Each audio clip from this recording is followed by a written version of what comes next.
On pense souvent aux composants high-tech comme les processeurs ou les écrans, mais on oublie souvent un élément tout simple et pourtant absolument crucial, le connecteur. C'est ce petit pont qui peut soit faire fonctionner un appareil à la perfection, soit être la cause de toutes les pannes. Aujourd'hui, on va voir comment une simple connexion peut passer de maillon faible à une véritable force. Et notre mission, c'est de comprendre comment une entreprise, qui à l'origine était un simple distributeur, a pu réinventer un objet aussi commun qu'un connecteur pour en faire une pièce maîtresse dans les industries les plus exigeantes du monde. C'est l'histoire d'un pari technologique en fait. C'est exactement ça, un pari. Et pour bien comprendre l'enjeu, il faut réaliser que, dans le monde industriel ou militaire ou même médical, un connecteur, ce n'est pas juste un accessoire, c'est un point de défaillance potentiel. Dans un bloc opératoire, un cockpit d'avion, une connexion qui lâche, ce n'est pas un simple désagrément, c'est une catastrophe potentielle. Le point de départ de toute l'innovation de Kotlec, qu'on lit vraiment en filigrane dans tous ces documents, c'est la fusion de deux mondes. D'un côté, la robustesse mécanique des connecteurs à piston, ces petites pointes sur ressort qui assurent un contact physique parfait, et de l'autre, la simplicité quasi magique du magnétisme. C'est cette alliance qui change complètement la donne. D'accord, parlons de cette alliance. Le premier truc qui saute aux yeux dans leur communication, c'est cette phrase qui revient partout. Fonction magnétique unique à positionnement et verrouillage automatique. Ça sonne très marketing, mais concrètement, qu'est-ce que ça change pour l'utilisateur? En fait, ça change tout. Parce que ça s'attaque au problème numéro un des connecteurs traditionnels, l'usure et l'erreur humaine.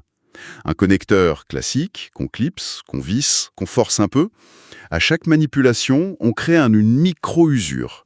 Les surfaces de contact s'abîment, le mécanisme se fatigue. Au bout de, disons, 5000 ou 10 000 cycles, la fiabilité, elle chute. Le système magnétique, lui, n'a pas ce problème. Les aimants guident les deux parties pour qu'elles s'alignent parfaitement, sans forcer, et les maintiennent en place avec une force constante. Il n'y a pas de friction agressive. Les documents parlent d'une connexion facile, rapide et parfaitement fiable, même après un grand nombre de manœuvres. Ce n'est pas un argument de confort, c'est un argument de longévité. J'avoue que le terme est assez parlant. L'idée, c'est que si quelqu'un se prend les pieds dans le câble, tout se déconnecte proprement, sans rien casser. C'est plus qu'une idée, c'est une assurance vie pour le matériel, quoi. Imaginez un mécanicien qui travaille sur un moteur d'avion, ou un médecin dans une unité de soins intensifs. Un geste brusque, un câble qui s'accroche. Avec un connecteur classique, c'est le port de l'appareil à 50 000 € qui est arraché. Ici, le connecteur se détache. Point. C'est une sorte de fusible mécanique. Et ce qui est fascinant, c'est de voir comment cette innovation est liée à l'histoire même de l'entreprise. Les sources nous disent que Kotlec a été créé en 1987. C'était un distributeur. Ils revendaient des composants. Et avec cette gamme CO2, ils sont devenus fabricants. Ils le revendiquent d'ailleurs fièrement. 100% made in Kotlec. Ce connecteur, ce n'était pas juste un produit de plus, c'était leur ticket d'entrée dans la cour des grands. Leur façon de dire « on ne fait plus que vendre, maintenant, on invente ». D'accord, donc c'est un pivot stratégique majeur pour eux. Et pour réussir ce pivot, ils ont visiblement mis le paquet sur la solidité. Je lis partout les termes conception robuste et compacte, résistant aux chocs et aux vibrations. Je suis toujours un peu sceptique quand je lis ça. Souvent, conception robuste, c'est juste un bout de plastique un peu plus épais. Qu'est-ce qui, au niveau des matériaux, justifie vraiment cette affirmation ici? On a du titane, de l'acier chirurgical. Qu'est-ce qui fait la différence? C'est une excellente question.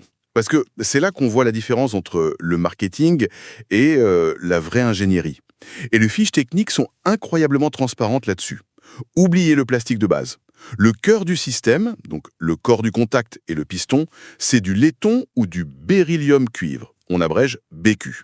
Ce sont des alliages connus pour leur excellente conductivité et leur grande résistance mécanique. Mais le détail qui tue, c'est que ces pièces sont plaquées or. De l'or? Carrément. Oui, et ce n'est pas là pour faire joli, hein. L'or, c'est l'un des meilleurs conducteurs et surtout, il ne s'oxyde pas, il ne se corrode pas. Dans un environnement humide ou salin, un contact en cuivre classique finit par se couvrir de verre de grès et la connexion devient mauvaise. L'or, lui, il garantit un contact parfait pendant des années. Donc l'or, c'est pour la pure performance, pas du tout pour le luxe. Et le reste des composants, le reste est à l'avenant. Le petit ressort qui pousse chaque piston est en acier inoxydable. Pas de l'acier de base qui va rouiller ou perdre son élasticité, non, de l'inox. Pour garantir une force de contact constante et fiable, cycle après cycle. Et l'isolant, la structure qui tient tout ça, c'est du polycarbonate, un thermoplastique ultra résistant aux impacts et qui tient bien la température. Chaque choix de matériau raconte la même histoire, la fiabilité avant tout. Et c'est ça qui leur permet d'afficher une plage de température de fonctionnement de moins 40 degrés Celsius à plus 80 degrés Celsius. Ah oui, quand même. On parle de conditions qui vont du froid arctique à l'intérieur d'un équipement en plein soleil dans le désert. Clairement, ce n'est pas pour recharger un smartphone. C'est clair. Cette robustesse, c'est bien beau en théorie, mais comment ça se traduit concrètement en performance volant? Est-ce que les fiches techniques nous donnent des chiffres qui prouvent que ce n'est pas juste de la belle ingénierie sur le papier? Absolument. Et ce qui est frappant dans les chiffres, c'est qu'ils racontent tous une histoire de puissance maîtrisée dans un format compact. Prenez le courant admissible, 10 ampères en continu par contact. 10 ampères? Oui. Pour donner un ordre de grandeur, un port USB standard, c'est entre 0,5 et 2 ampères. Là, on est à 10 A par contact. Sur un connecteur à 5 contacts, on peut faire passer 50 ampères. C'est assez pour alimenter un petit moteur, des systèmes d'éclairage puissants, pas juste pour transmettre un signal de capteur. 10 ampères dans un si petit truc. Ça ne risque pas de chauffer et de tout faire fondre? C'est là que le deuxième chiffre clé entre en jeu, la résistance interne. Elle est de 10 milliohms. Ce qui est très peu, j'imagine. C'est une valeur extrêmement faible, oui. Il faut voir l'électricité comme de l'eau dans un tuyau. La résistance, c'est comme des caillots dans le tuyau qui freinent l'eau et créent des remous. Ces remous électriques, c'est de la chaleur perdue et un signal dégradé. Avec 10 milliohms de résistance, on a une autoroute électrique presque parfaite. La puissance passe, le signal est propre et ça ne chauffe quasiment pas. C'est cette combinaison forte capacité de courant et très faible résistance qui est une vraie prouesse technique. D'accord, je vois le tableau. On a un produit qui livre beaucoup de puissance de manière très fiable. Et pour l'intégration, est-ce que c'est facile à utiliser pour les ingénieurs qui conçoivent les appareils? Ils y ont pensé. L'anthrax, c'est-à-dire la distance entre chaque point de contact, est de 2,54 mm. Ça peut paraître un détail, mais 2,54 mm, c'est exactement un dixième de pouce. C'est le standard historique de toute l'industrie électronique depuis des décennies. Ça veut dire que n'importe quel ingénieur peut intégrer ce connecteur sur un circuit imprimé standard, un PCB, sans avoir à tout réinventer. C'est un signe d'intelligence. Être innovant, mais rester compatible avec l'écosystème. Et puis la modularité est au cœur du système.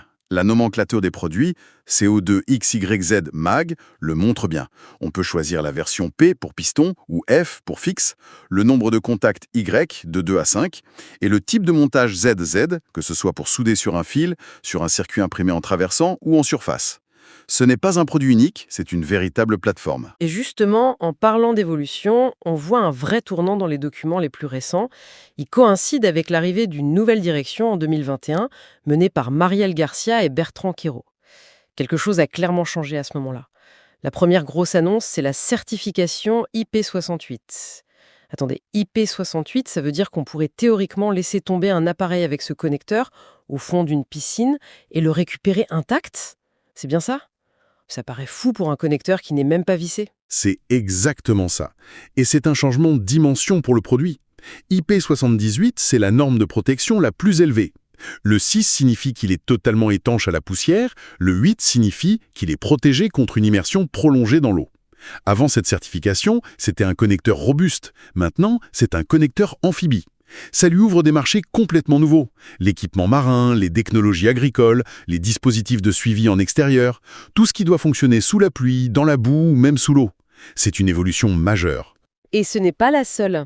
Les documents montrent aussi qu'ils sont passés d'un catalogue de produits standards à une offre entièrement personnalisable.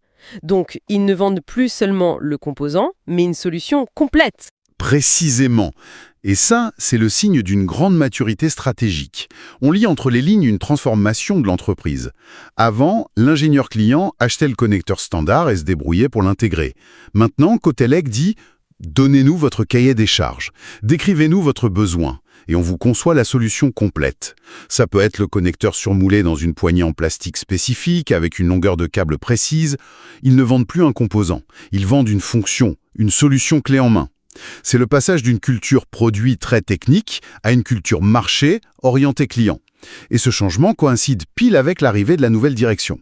Ce n'est certainement pas un hasard. Il y a un dernier détail dans les nouveaux documents qui est assez surprenant. On apprend que les nouveaux connecteurs sont maintenant fabriqués en plastique recyclé. Honnêtement, ça semble un peu inattendu pour un composant destiné au marché militaire ou médical, où on imagine que la performance brute prime sur tout le reste. On pourrait le penser, mais c'est une vision un peu dépassée. Et c'est peut-être l'insight le plus malin de leur nouvelle stratégie. L'utilisation de plastique recyclé, ce n'est pas juste un argument écologique pour verdir leur image, c'est un avantage concurrentiel caché.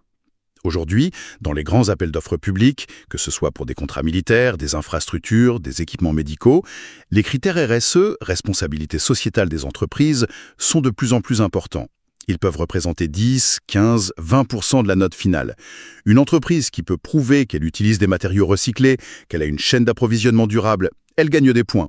Des points qui peuvent faire la différence pour remporter un contrat à plusieurs millions d'euros. Donc, Cotelec ne fait pas que répondre à une préoccupation sociétale, il se positionne stratégiquement pour gagner des marchés que leurs concurrents, peut-être moins agiles, pourraient perdre. C'est incroyablement malin. Si on fait la synthèse, l'histoire qui se dégage de ces documents est bien plus riche qu'une simple description de produit.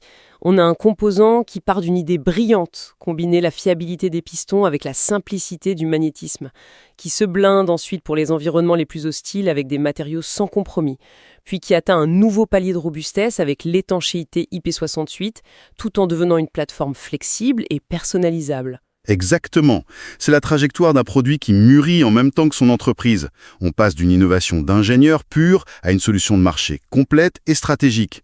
L'ajout du plastique recyclé, c'est la dernière pierre à cet édifice. Ça montre une conscience qui va au-delà de la performance technique, pour intégrer les grands enjeux de notre époque. C'est vraiment l'histoire d'un composant qui devient de plus en plus intelligent et conscient de son environnement. Tout à fait. Et en prenant un peu de hauteur, cette analyse soulève une question vraiment intéressante pour la suite. On a vu ici comment un objet de base, presque invisible, a été totalement réinventé en combinant plusieurs technologies et en s'adaptant à des exigences extrêmes. Ça nous amène à nous demander, dans notre quotidien, combien d'autres composants ennuyeux, un simple interrupteur, une charnière, ne sont en fait que des versions sous-développées de ce qu'ils pourraient être. Quels autres objets de base pourraient bénéficier d'une telle réinvention en s'inspirant de solutions conçues pour des situations où tout doit être parfait? La réponse pourrait bien dessiner les contours des objets fiables et résilients de notre futur.